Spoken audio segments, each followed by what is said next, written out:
আসসালামু আলাইকুম, স্বাগতম আজকের ক্লাসে। গত ক্লাসে দেখিয়েছিলাম বাংলায় 15 মার্কস কিভাবে থাকে, কোন কোন টপিক থেকে থাকে। আজকে দেখাবো হচ্ছে ইংরেজিতে যে 15 মার্কস থাকে, সেটা কোন কোন টপিক থেকে থাকতে পারে। তো ভর্তি পরীক্ষার্থীদের জন্য এই টপিকস গুলো খুবই গুরুত্বপূর্ণ। যারা অভিভাবক আছেন, যারা দেখছেন, এই টপিকস গুলো অবশ্যই পড়তে হবে, আর একটাও মিস দেওয়া যাবে না।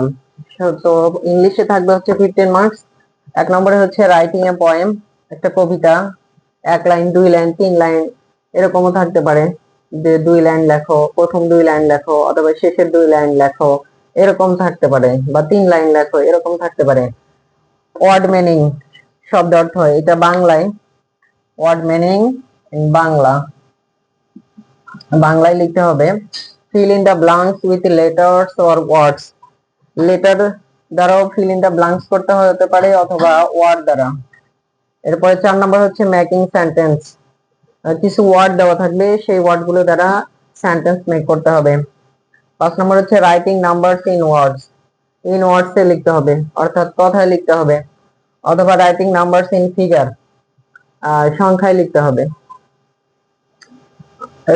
এরপরে 6 নম্বরে হচ্ছে rearrange the letters to make word, এলোমেলো একটা ওয়ার্ডের লেটার গুলো এলোমেলো ভাবে দেওয়া থাকবে, সেগুলোকে সাজিয়ে লিখতে হবে, এটাই হচ্ছে rearrange the letters to make meaningful words, অর্থপূর্ণ বাক্য, অর্থপূর্ণ শব্দ গঠন করতে হবে। Matching left side to right side, left side right side দেওয়া থাকবে, বাম পক্ষ ডান পক্ষ, সেটা ম্যাচিং করে লিখতে হবে। এরপরে শর্ট কোশ্চেন থাকতে পারে। ইংলিশ টেক্সট বুকের মধ্যে প্রত্যেকটা লেসনের পরে কিছু না কিছু কোশ্চেন থাকে, সেই কোশ্চেন গুলো দেখতে হবে। ট্রান্সলেশন, এটা সাধারণত বাংলা টু ইংলিশ করতে হয়। বাংলায় কয়েকটা বাক্য থাকে, 2টা 3টা অথবা 5টা সেন্টেন্স থাকে, সেগুলোকে ইংলিশ করতে হয়, অথবা ইংলিশে থাকবে বা সেটা বাংলায় করতে হতে পারে। এরপরে হচ্ছে রাইটিং দা কারেক্ট আনসার, তিনটা একটা সেন্টেন্সের কিছু অংশ থাকবে, এরপরে 3টা অংশ থাকবে, এর মধ্যে ওই 3টা অংশের মধ্যে একটা অংশ থাকবে কারেক্ট, তো সেইটা কারেক্ট অ্যান্সারটা লিখতে হবে। এরপরে ট্রু ফলস থাকতে পারে, সেন্টেন্সটা ট্রু না ফলস সেটা আমাদের পড়তে হবে। এরপরে হচ্ছে ক্যাপিটালাইজেশন আর পাংচুয়েশন, ক্যাপিটালাইজেশন অর্থাৎ এটা যে যদি বা সেট চিহ্ন, বিরাম চিহ্নের ব্যবহার বাংলায়, আর এখানে ইংলিশে হচ্ছে ক্যাপিটালাইজেশন মানে প্রথম ওয়ার্ড গুলো বা কোন ওয়ার্ড গুলো ক্যাপিটাল লেটারে হবে, কোনগুলো স্মল লেটারে হবে, কোথায় ফুল স্টপ হবে, কোথায় কমা হবে, এই জিনিসগুলো আমাদেরকে দেখে দেখে পড়াইতে হবে ছাত্রদেরকে। এরপরে 13 নম্বর হচ্ছে আর্টিকেল, আর্টিকেল পড়তে হবে, সিঙ্গুলার প্লুরাল পড়তে হবে, জেন্ডার পড়তে হবে, পার্টস অফ স্পিচ পড়তে হবে, আরো কিছু পড়তে হবে, সেগুলো আমরা ক্লাসে পড়াবো। এরপরে হচ্ছে শর্ট প্যারাগ্রাফ, লাস্ট টপিক হচ্ছে শর্ট প্যারাগ্রাফ, কয়েকটা শর্ট প্যারাগ্রাফ পড়তে হবে, এখানে 5 সেন্টেন্স লিখতে হবে, বেসিক্যালি 5 সেন্টেন্স।